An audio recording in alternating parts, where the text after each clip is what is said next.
About men from East and West. Der Podcast von Männern, über Männer, für Männer, mit Männern. Different generation, different point of view. Laki-laki. Mencari, ya bukannya cari uang ya mas. How is life in Germany? Saya terkena positif corona. Von Mirko Schmidt. Hallo allerseits. Willkommen zu About Men from East and West. Heute habe ich euch ein Interview mitgebracht, welches ich im letzten Sommer in Jakarta geführt habe, und zwar mit einem indonesischen Schriftsteller. Sein Name ist Nuril Basri. Und er wird zwei seiner Bücher vorstellen. Das eine heißt Not a Virgin. Und dort geht es um junge, schwule Männer in der Großstadt in Jakarta, die versuchen, über die Runden zu kommen. Sie haben Zuflucht gefunden in einem sogenannten Pesantren. Ein Pesantren ist ein Wohnheim, ein muslimisches Wohnheim, wo junge Männer kostenlos wohnen können, und sie werden dort im Islam unterwiesen, also haben Unterricht und müssen auch verschiedene gemeinschaftliche Aufgaben erledigen, und dafür können sie dort eben kostenlos wohnen. Und wie das zusammenpasst mit ihrer eigentlichen sexuellen Identität, das schildert das Buch unter anderem. Gula ist sozusagen die Fortsetzung nun von Not a Virgin und beschäftigt sich thematisch mit Sugardaddys und Sugarbabys, und die Story ist tatsächlich in Deutschland hier in Berlin angesiedelt.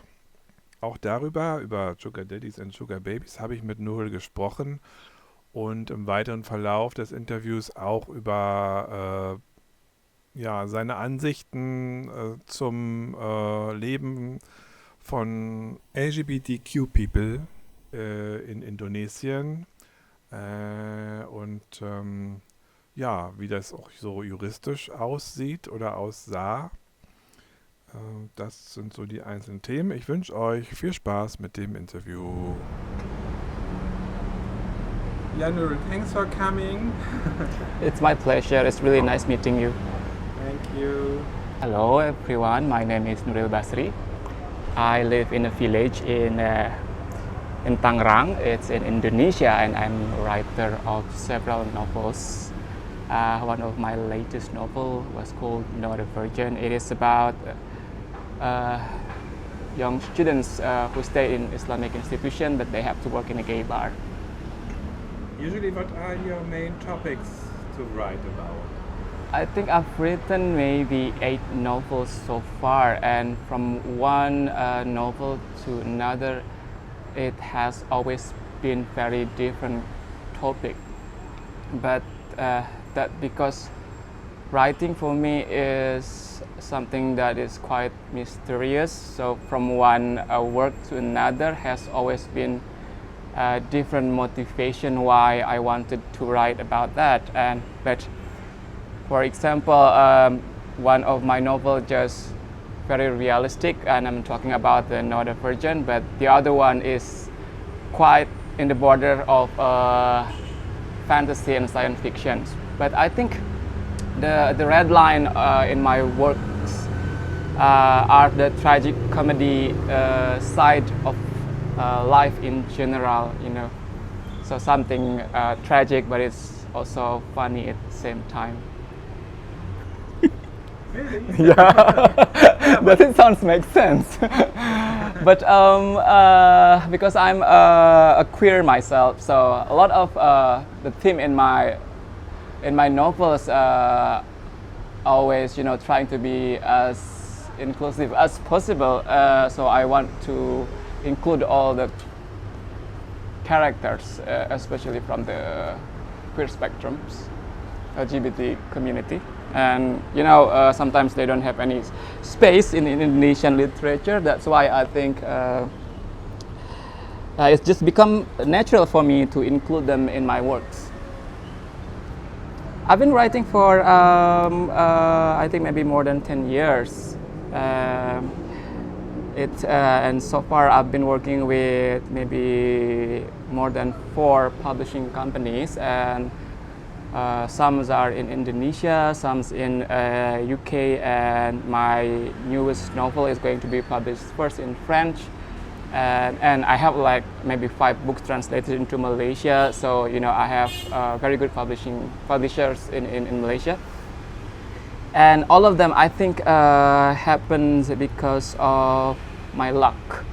And of course, the first thing that you have to have writings. You have to have a work, and then I think that's the mysterious and the magical thing about your writing is sometimes it's find the publisher, itself. For example, for Not a Virgin. In Indonesia, because it contains a very sensitive topic, it involves with pesantren, which is Indonesian institution in which you have to learn about Islam, and also I'm discussing about the student who's studying there is working in a gay bar, and being gay is talking about gay in general is quite taboo. And that time 2011, I think no publishing company in Indonesia wanted to publish that, and so I tried to offer them maybe 220 or more publisher, but nobody wanted because the topic is very sensitive, and they were afraid if something happened, because at that time the Islamic vigilante doing some quite extreme stuff. And so I just set aside the draft, and then suddenly there was a Malaysian publisher who contacted me through the Facebook, and then he said do you have any draft that hasn't published yet? And I said yes I do. So I sent it out to him, and then he was really interested and happy about the draft. So the next year it was published in Malaysia first in 2012, and then it was picked up by a translator in Indonesia in 2015, 3 years after that. And then he was American, and his name is John McLean from the Lontar Foundation. And he said he read my draft and he liked it, and he wanted to translate it into English. And then 2 years after that, the English versions came out in Indonesia, and a year after that, it was picked up by a publisher in London. So everything happens, I think, because of luck, and because as I said, that the book, I think you don't worry about the book, because in the end it will find a way. One question about the translation of Not a Virgin. Yes. Was it difficult? I mean, if you read the translation, are you okay with everything of the translation? Because some parts are very difficult, I mean, to translate it, because the special language of the people from the community. Yes, actually this question is actually for the translator, not for me. I don't know how challenging it was, because in Not a Virgin I was talking a lot about the worker in the salon, and they created this kind of Salonese languages that is very interesting also in Indonesia, and we don't really have the grammar for that, because it keeps reinventing every now and then, and it's changing, I think, from time to time. So when John McLean decided to translate that, he said that it's going to be very challenging, especially to try to translate that Salonese language into English, because they don't have that in English. But in the end of the day, he managed to, I think, create the rule for the English translation. I don't know how he did that, but I think it was quite brilliant job, and I'm quite proud about that. Yeah, that's. Although I think in the end it's not as interesting as the Indonesian version, of course, but I think it did a remarkable representation of the original language. So yeah, I'm quite happy. How much is from you is in the main character? His name is Ricky, yeah? Yeah. About the characters. Now, how much is it? Is it a little bit of me? You mean like me? Yeah, Okay. Wow. So many people came to me like, is it a true story or something like that? What's the main character? Is you, actually? But I'm going to say that in every work, a writer maybe consciously or unconsciously put themselves inside the character, but not necessarily it is one character, but maybe scattered around on the other characters as well. But I'm going to say that I think there is a bit of me in the main characters, not only the first person, Ricky, maybe in Yusuf, in I forgot who else, Oscar. Maybe I think I can see myself saying stuff like that and doing stuff like that. But if you are talking about his experiences in the novel, some happens to me, some bump into me, but some are just fictions. And I think my life is not as interested as the main character. So it was some. I'm weaving. I'm just weaving like from things that I heard and from the things that I'm experienced. So I said, I think that's my main job is to create the plot, to make everything make sense. And my life sometimes is very messy and it doesn't have an ending, right? And it doesn't make sense. But a story is you need to have a start and then you have to have ending. So yeah, some of them happen to me, but not all of them.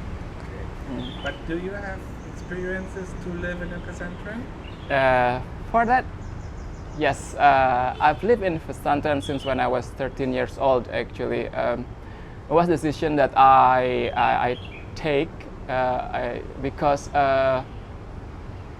the condition in my house is quite difficult that time until today, and I decided to just went out of my house and try to find a place to stay for free. And so for me, pesantren is just like orphanage because you can stay there for free and they're going to feed you, and then but at the same time, as the consequences, you have to learn about the Muslim Islamic studies, something like that. So I've been staying in that pesantren since I was 13 years old until maybe I am 26.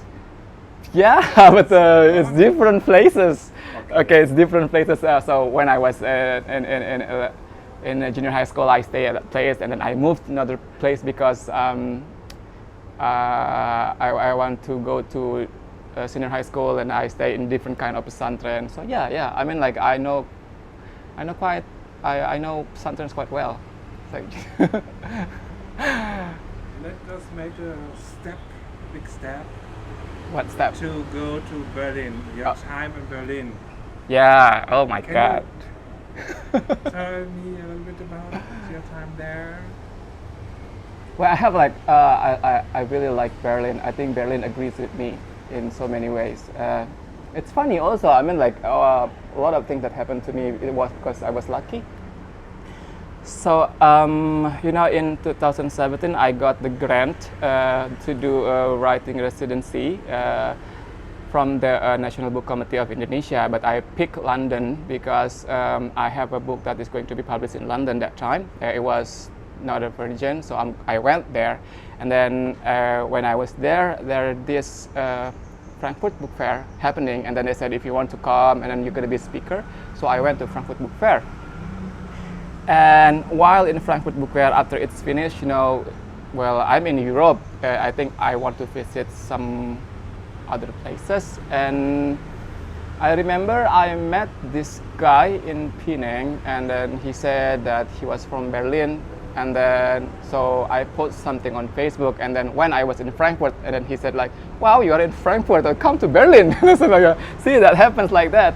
And then so I went to Berlin to visit, and I want to know what is in Berlin. And then I stayed there for like 3 days, and I went back to Frankfurt. And then in Frankfurt I met someone who said that that there are so many Indonesian young people who came to Germany, to Berlin, and to Frankfurt to be a sugar baby. Then they said that this old man, like old German man, went to Indonesia and they brought their sugar babies back with them to Berlin, to Frankfurt, to Cologne, and then I thought, really? And then that's the idea to write the sequel for Another Virgin. That the fact that many Indonesian boys is brought to Germany by their sugar daddy. So in 2018, I applied for a grant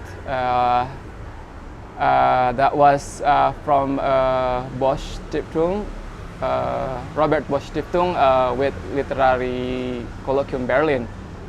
And then in 2019, I went there and I wrote my second novel in Berlin. And the novel is already finished and it's called Gula Gula Gula, which is translated into English as Sugar Sugar Sugar. It's a story of Indonesian young boys brought to Germany by their sugar daddies. Of course, you should not spoil about the book, but Okay. What was your motivation to write exactly about sugar daddies and sugar babies? I think it's a phenomena that is actually happening, but never talked about, especially in Indonesia. But not because the nature of it is controversial that I want to write about it. It's because it's a taboo, not because I think it's quite compelling. And I think because I love writing, sometimes I love writing something realistic because a lot of people close their eyes, but it's happening. So I think it's just my duty as a writer to tell some facts, and I'm Indonesian. I think it's only right if the story is actually told by me, and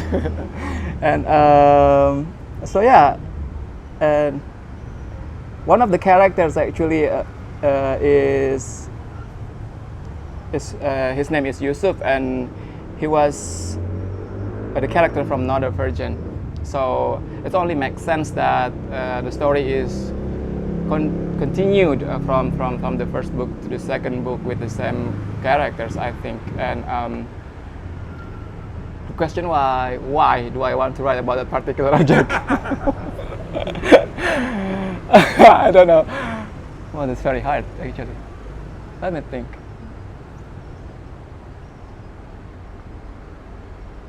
I can also ask something else. I mean, maybe is it a special German Indonesian theme, case, whatever? I don't know. No, because the most popular one, if you go to talk with Indonesians gays, they are talking about going to the Dutch Netherlands, like the sugar daddies, and the dream is to go to the Netherlands to go with their sugar daddies in the Dutch and change nationalities. It's very popular actually. I've heard about that like quite often, but that's because my visit to Frankfurt that time, that person told me that there's actually a lot of sugar babies here in Germany, in Frankfurt, in Berlin. I said, like, really, I didn't know that before, but if you want, I can arrange for meeting with them, and then they are very interesting. And I think that's because the story is very interesting and appealing for me. And I didn't have any political agenda, I just, that time, just the need to actually to tell the stories that was quite important for me. And then the grant came, and so I think it only makes sense for me to go to Germany. Yes. And I think it's fate, I believe in fate. Ah. It's a very lazy answer, I know, but writing and reading is a political act in a way. So whether we want it or not, it's actually quite political. So maybe unconsciously I'm sending messages, but sometimes we couldn't quite articulate them especially because I'm a writer, so you know maybe I'm good at writing but not so very good at explaining things. So if you want to know what is it about, I mean you have to read the text. Oh my god. So yeah. I need to think more about that actually. Thank you. I will read it, try to read it, and of course, you know, I'm a German. I could be the age of be a sugar daddy. Yeah, you know, the stories that I acquired from the research itself is quite fascinating. I think the fact that we have conversation before that how Indonesians look up to white men, I think was reflected quite well in this book. You know, not necessarily sometimes the sugar daddies is in love with the sugar babies. You know, the Indonesian is in love with the German people, but because it is a way for them to actually improve their quality of life, because you know that the fact that sugar daddies is already, you know, have more than the sugar babies, so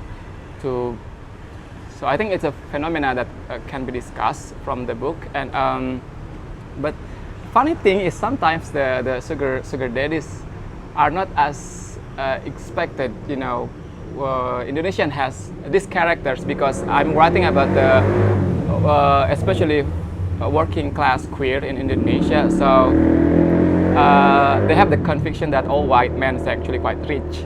So you know, so yeah, in relation to the most of the people in Indonesia. Yes. Someone from the West came here. Of course, it's rich. It can afford a very expensive flight.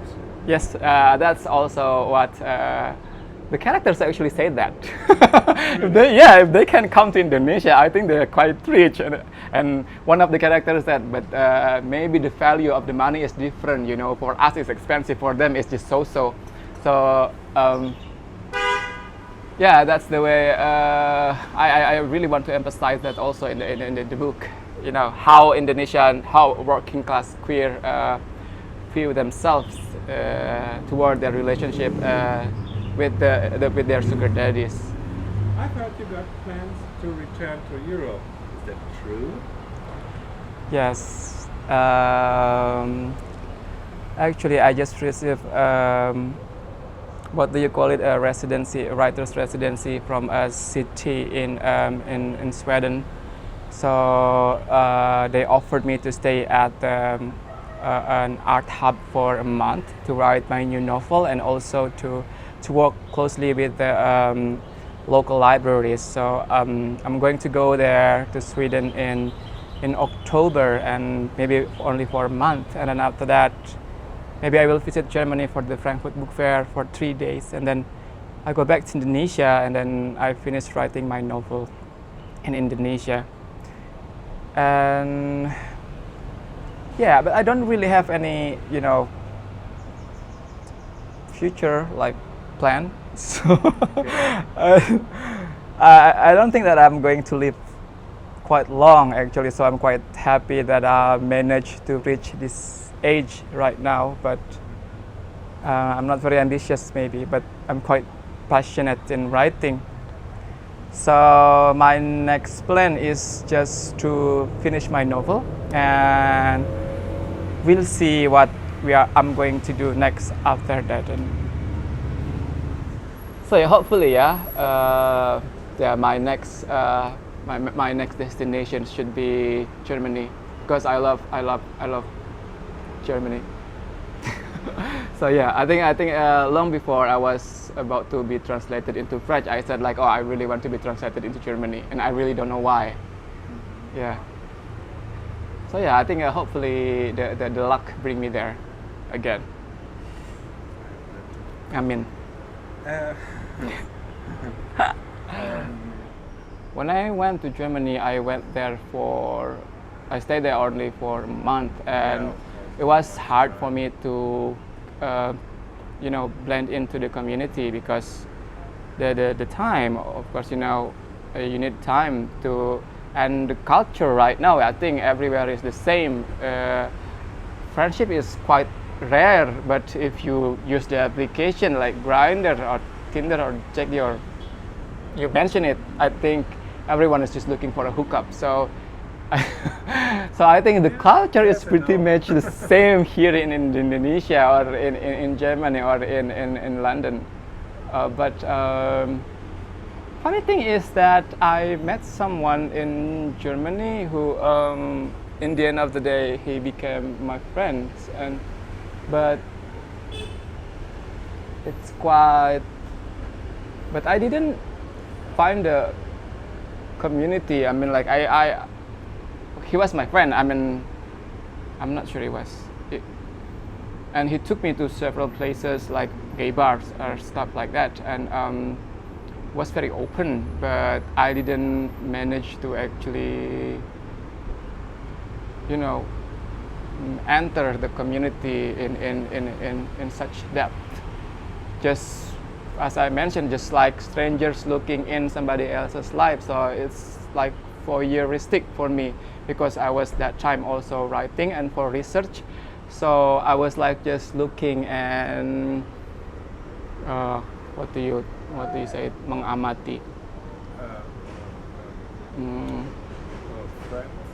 I don't know, scrutinizing or something like that. And so yeah, I think I need some more time to have an opinion about the community, but I enjoy it. The freedom is very different that compared to what we have in Indonesia. I mean, like I saw guys holding hand in the street, on the alley, like it doesn't really matter, and people chatting through Grindr in the autobahn, and I think that was really freeing in a way. And I was like, oh wow. And we wouldn't find something like that here in Indonesia. And I mean, somebody did that, and it becomes really a huge thing for them. And but I actually like secrecy. I myself prefer something in secret. I think something very interesting if you do it in secret. So I'm not very out in the open and stuff like that. But I enjoy going to the bar, and I think because I visited Newcomb. Is it Newcomb? Where? Yeah. Okay. So I went there. I went to every bar that I can, and I'm just like, I try to absorb the energy and what kind of the scene that is offered by the bar. And one bar is very, displaying the porn all the time, and it was so open, everybody doing stuff. And the other bar is very casual, and everybody's talking. It was very, refreshing to see something like that in an open, and yeah.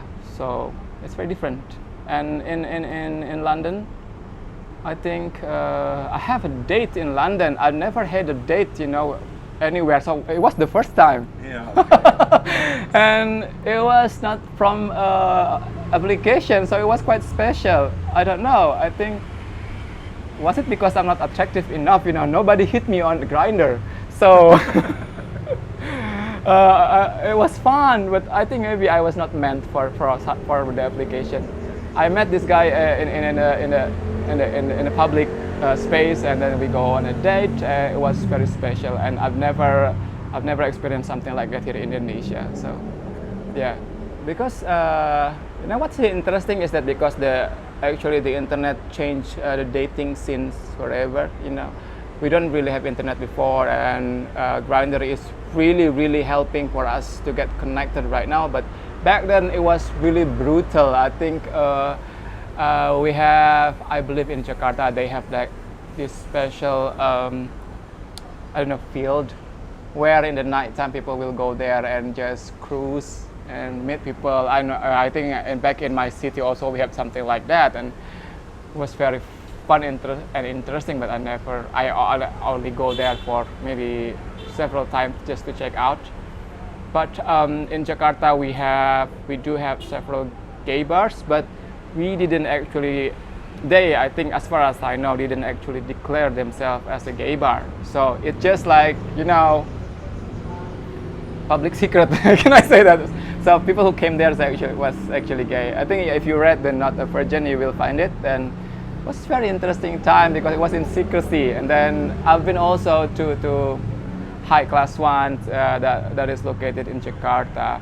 But that was 10 years ago. And right now, I think people are at the internet more aware, and people are more open-minded, and we are actually keep getting. I'm not going. Maybe getting better in getting resources for help. Because I said again, the internet actually help people to get together through the Twitter. There are groups who accommodate people with the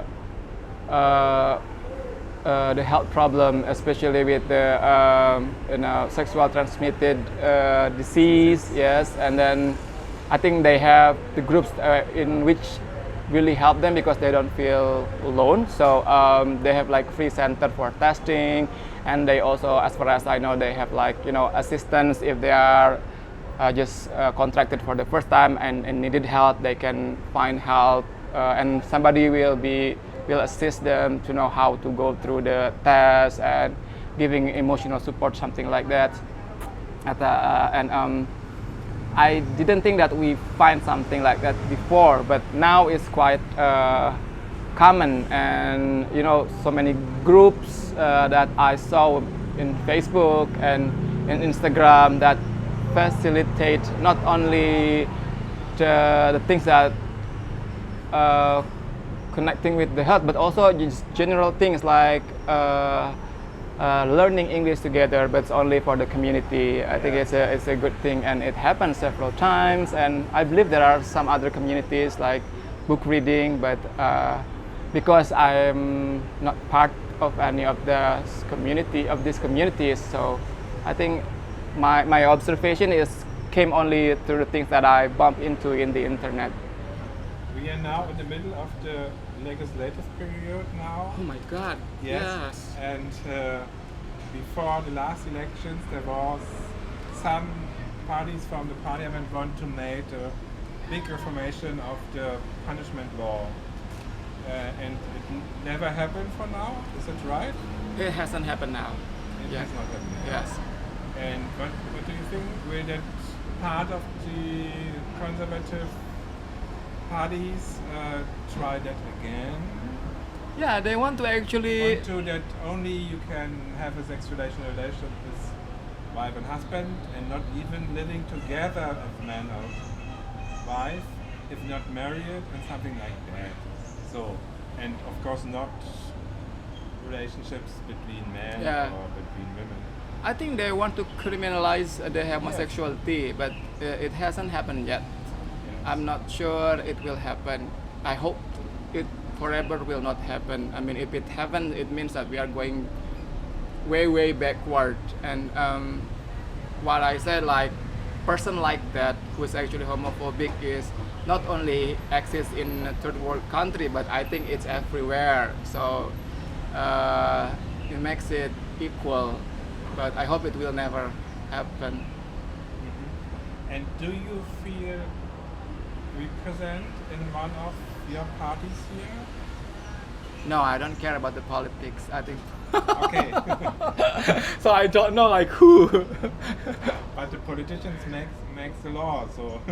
I know, right? And the thing is, so I'm quite nihilist as a person. So I don't see myself as a person who actually going to live long. So I think whatever happened, just happened. I'm going to die soon.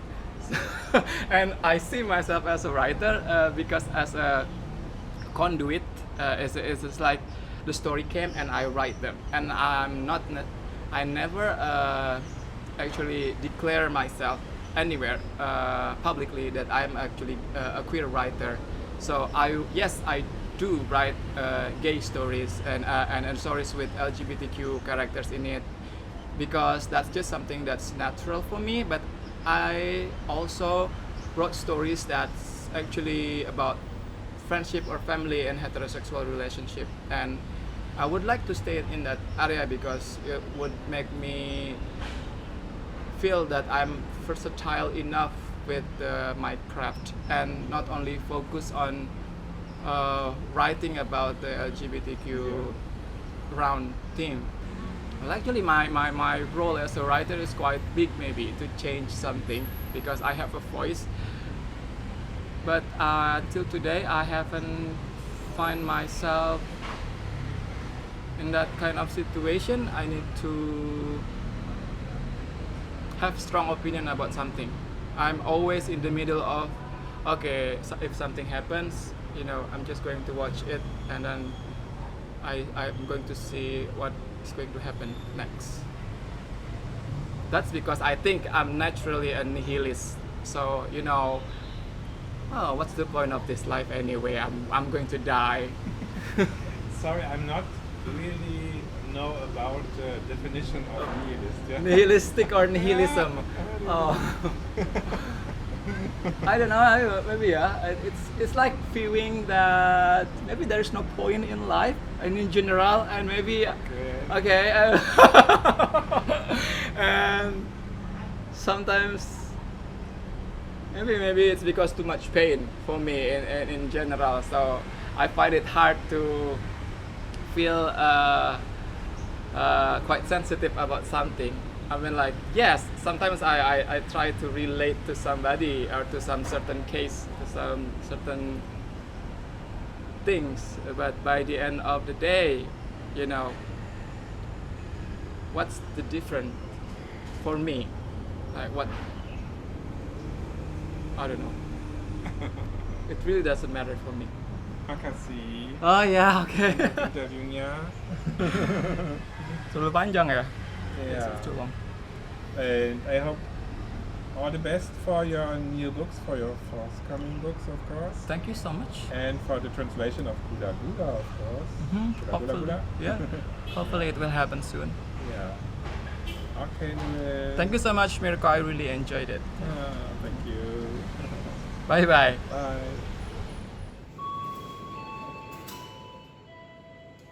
Feedback, Kritik und Ideen für neue Interviewpartner schreibt bitte per E-Mail an post@bfile.de oder per Instagram unter mirko_bfile.